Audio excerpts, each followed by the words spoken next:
সকাল আমার প্রিয় বন্ধুরা, তোমরা কেমন আছো? আশা করছি সবাই খুব ভালো আছো এবং সুস্থ আছো।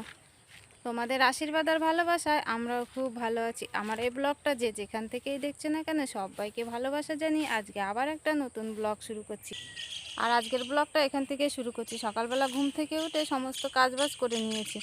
আর পাড়ায় মাছ এসেছিলো, সেই মাছগুলোও নিয়ে নিয়েছি, এখনও কাটা হয়। আর এই বাগানের দিকে চলে এসেছি যে গাছে বেগুন আছে কিনা দেখার জন্য। তা চলো দেখি গাছে বেগুন পাই কি না, বেগুনগুলোকে ছিঁড়ে নিই। আর আজকে যে মাছটা নিয়েছি, এই মাছটা বেগুন দিয়ে রান্না করলে কিন্তু খুব ভালো লাগে। অন্য কিছু দিয়ে রান্না করলেও লাগে, কিন্তু বেগুন দিয়ে রান্না করলে বেশি টেস্টি হয় খাবারটা। বেগুন তোলা হয়ে গেছে, দেখো গাছ থেকে এই বেগুনগুলো পেয়েছি। তা আজকে এই বেগুন দিয়ে রান্না হবে। তা চলো এখন বাড়ি গিয়ে মাছটা কেটে নিই। জমিতে গেছিলাম বেগুন তুলতে, আর বেগুন তুলে বাড়ি চলে এসেছি। বাড়ি এসে দেখি মা বটি আর গামলা নিয়ে মাছগুলোকে কাটতে বসে গেছে। আর মার পাশে দেখো একটা দিদিভাই বসে রয়েছে। মা ওনার সাথে বসে বসে কিন্তু গল্প করছে আর মাছ কাটছে। আর উনি কিন্তু পাটি বানানোর জন্য পাতাগুলো ছিঁড়ছে আর কি। পরে পাটি তৈরি করবে, এখন ছিঁড়ে ছিঁড়ে গুছিয়ে রাখছে। আর ওদিকে দেখো আমি তো রান্না করতে বসে গেছি, আর মা আমাকে সব মাছ ধুয়ে তরকারিগুলোকে কেটে দিয়ে দিয়েছে। আর ওদিকে আমার ভাতটা তো হয়ে গেছে, আর একটা শাকের তরকারি রান্না করেছি। পালং শাক, কুমড়ো শাক, সব সবজি টবজি দিয়ে সব কিছু দিয়ে একটা শাক তরকারি রান্না করে সেটা নামিয়ে নিয়েছি। আর এখন হচ্ছে বেগুন দিয়ে মাছের তরকারিটা করছি। আর জমি থেকে কিছুটা ধনেপাতা ছিঁড়ে নিয়ে এসেছি, সেইগুলো তরকারিতে দেবো বলে। আর আমি একদম গাছ শুদ্ধ তুলে নিয়ে এসেছিলাম ধনেপাতাগুলো। তাই এখন ছোট্ট ছোট্ট করে ছিঁড়ে তরকারির মধ্যে দিয়ে একটু নাড়াচাড়া করে নিচ্ছি। তো এতটাই কচি ধনেপাতা একদম দেওয়ার সঙ্গে সঙ্গে একদম যেন গলে গেছে। আর নামানোর আগে আগে দেখো একটু গরম মশলা দিয়ে দিচ্ছি। আর তরকারিটা একদম ঝোল ঝোল না, একদম গা মাখা তরকারি করছি।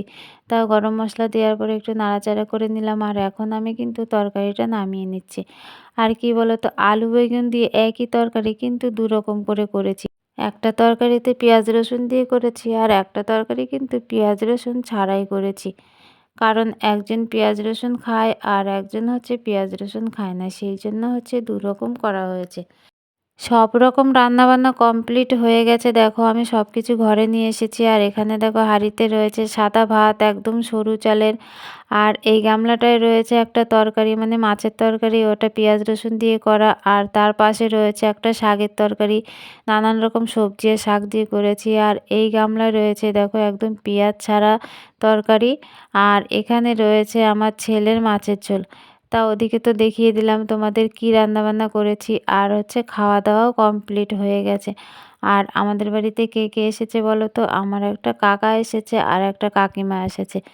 তা হচ্ছে কাকিমাটা মাছ খায়, কিন্তু পেঁয়াজ রসুন কিছু খায় না, সেই জন্য আমার হচ্ছে আলাদা আলাদা করে রান্না করতে হয়েছে। আর আমরা তো পেঁয়াজ রসুন দিয়ে করেছি, আর কাকিমাকে তো ওইভাবে দেওয়া যায় না, সেই জন্য হচ্ছে কাকিমারটা একটু আলাদা রকম করেছে, আর আমাদের তরকারিটা পেঁয়াজ রসুন দিয়ে করেছি। তারপরে খাওয়া দাওয়ার পরে দেখো আমি সমস্ত থালা বাসনগুলো নিয়ে কিন্তু চলে এসেছি কলপাড়ে। আর কাকিমা কাকার মা গেছে ওই পাশে রোদ, ওই জমির দিকে রোদ এসেছে, ওখানে ওরা বসে রয়েছে, একটু ঠান্ডা ঠান্ডা পড়েছে। তাই ওরা খাওয়া দাওয়া করে ওখানে চলে গেল। তা আমি আর গেলাম না, আমি ভাবলাম থালা বাসনগুলো মেজে একবারে যাব, নাহলে এগুলো আবার পড়ে থাকবে। আর রোদে বসলে শীতের দিনে তো একদমই উঠতে ইচ্ছে করে না। মনে হয় যতক্ষণ বসে থাকবো বসে থাকতেই ইচ্ছে করবে, যতক্ষণ না সূর্যি মামা ডুবে যাবে। আর গুড্ডু সোনা তো আমাদের আগে খাওয়া দাওয়া করে ঘুমিয়ে পড়েছিল। আর আমাদের খাওয়া দাওয়া করতে করতে কিন্তু ও ঘুম থেকে উঠে গেছে, তাই ওকে হচ্ছে মার কাছে ওখানে দিয়ে এসেছি রোদে। আর দেখো আমরা খাওয়া দাওয়া করার পরে হাঁড়িতে একদম অল্প একটু ভাত ছিল, সেই জন্য ওটা বেড়ে রেখে একদম হাঁড়িটাও নিয়ে এসেছি। আমাকে তো দেখো প্রত্যেক দিন আমি সকালবেলা হাঁড়িটা মাজি, কিন্তু আজকে দেখো দুপুরবেলা নিয়ে চলে এসেছি। আমি ভাবলাম মেজেই ফেলি, আবার ওইভাবে রেখে দেবো। তা রাত্রেবেলা আবার ভাত করতে হবে, তা আবার মাজা দেওয়া হাঁড়িতেই হচ্ছে ভাতটা করে নেবো। আর ওই কাকিমারা তো অনেক দিন ধরে আসে না, আমার সেই বাবা মারা গেছিলো সেই তখন এসেছিল, আর প্রায় 2 বছর পরে আবার আসলো বেড়াতে। আর আমাদের অনেক বলে বেড়াতে যেতে, কিন্তু আমাদের সময় হয়ে ওঠে না।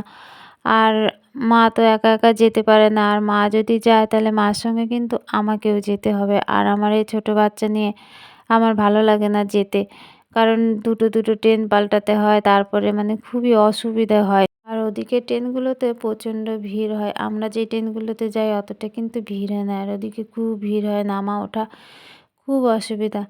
তা যাই হোক হচ্ছে, দেখি কোনো দিন যেতে পারি কি না। তাই এদিকে দেখো আমার হচ্ছে থালা বাসনগুলো সব মাজা হয়ে গেছে। আর আজকে দেখছো কলপারে কিন্তু ২ টো কড়াই।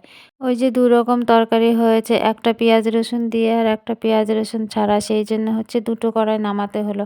এবার বারবার সেই কলপারে নিয়ে আসা যাওয়া, তার থেকে ২ টো কড়াইতে দুবার রান্না করে নিলাম, ব্যাস মিটে গেল। তা ওদিকে তো আমার একটা কড়া মাজা হয়ে গেছে, আর এই কড়াটা আমি ভালো করে মেজে নিচ্ছি, কারণ এই কড়াটা না একটু পুড়ে গেছে। তাই বালি দিয়ে ওটাকে ভালো করে ঘষে ঘষে মেজে নিচ্ছি। ভাবছি তাড়াতাড়ি করে থালা বাসনগুলো মেজে আমিও একটু রোদে গিয়ে বসবো। তা আমি দেখি থালা বাসনগুলো মাজতে মাজতে রোদ আবার থাকে কি না, না সূর্য মামা ডুবে যায়।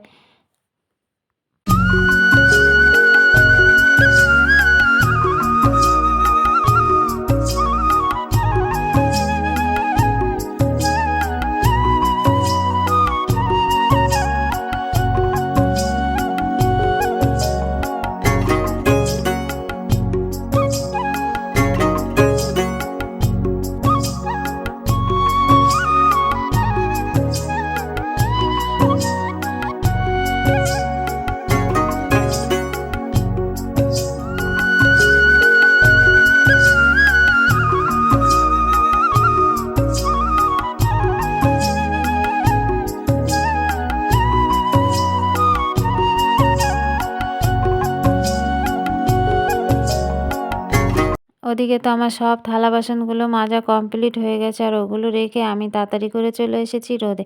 আর দেখলে তো ওখানে চেয়ারে কাকিমা বসে রয়েছে, আর ওই যে নিচে বসে রয়েছে কাকা। আর এখানে এই দিদিভাইটাকে তো চেনো, এরা শুয়ে রয়েছে। তা আমি একটু রোদে বসে নিই। তা রোদে দেখো একটু বসে থাকার পরে সূর্যটা প্রায় ডুবো ডুবো অবস্থায় আমি চলে এসেছি উঠোনটা ঝাড় দেওয়ার জন্য। দেখেছো একটুখানা যেই বসেছি, আর এদিকে কাজটা কত পড়ে রয়েছে, আর ওদিকে দেখো উঠোনটা ঝাড় দিতে বাকি রয়ে গেল। যদি ওখানে গিয়ে না বসতাম তাহলে কিন্তু আমার এই কাজটা হয়ে যেত। মানে একটু বসার জন্যে, একটু বসলেই হলো একদম যেন সময় চলে যায়। সময়ের সাথে না একদমই পেরে উঠি না। সেই সকালবেলা ঘুম থেকে উঠে সারাদিন যেন কাজ করতে থাকি, কাজ না যেন শেষ হতেই থাকে না।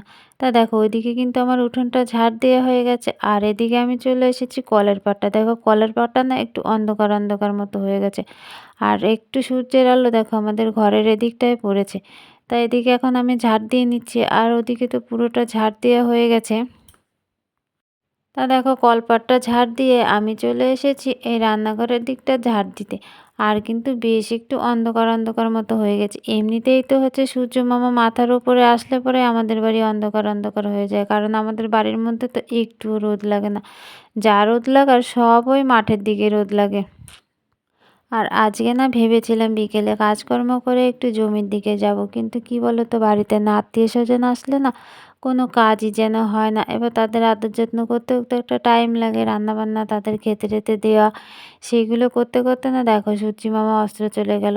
এবার আমি কখন ওদিকে যাব, আর গাছগুলোতে না একটু জল দেওয়ারও দরকার ছিল, অনেক দিন ধরে না জল দেওয়া হয় না, তাই একদম শুকিয়ে খড়খড়ে হয়ে গেছে। হ্যালো বন্ধুরা, ব্লগটা আর বড় করছি না, আজকের মতো এখানেই শেষ করছি।